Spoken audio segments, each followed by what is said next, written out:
Екінші серияда Сани Махаға үйінде проблема болы жатқанын, екінші қатын алып жатқанын айтады.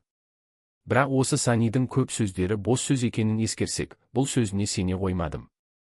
Командалар жаттығуы барысында Маха қызыл командаға ұлықты неге дайындамайсыңдар деп сұрақ қояды. Оған Бүжай есекті қанша дайындасаң да ат болмайды деп жауап береді. Осы сөз үшін өзі ұялып қалып, мен оны Сани туралы айтқанмын деп жалтарып шыға келеді. Үйге келгенде Сұлтан мен Дастанның арасында тағы ерегіс болып кетеді.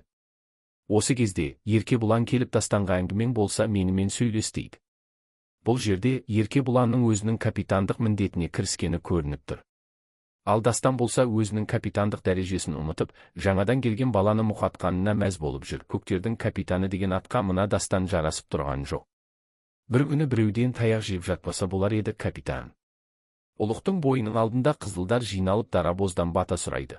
Аңқау дарабоз әлі ұлықтың қайсысы екенін де ажыратпаған екен. Тикошқа қарап бата берейін деп жатқан кезде, Еркебұлан ұлық анау деп қолымен көрсетіп жібереді. Жалпы дарабоз өзінің осындай қылықтарымен жобаны қызық қылып жүрген азамат. Дарабоз болмаса мұндай қызықтар болмас па еді.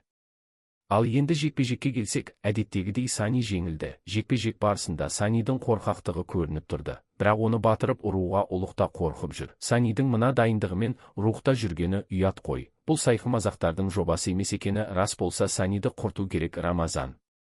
Жекпе-жектен кейінгі конференцияда Саниге Ақанай неге дұрыстап төбелеспейсің деп сын айтады.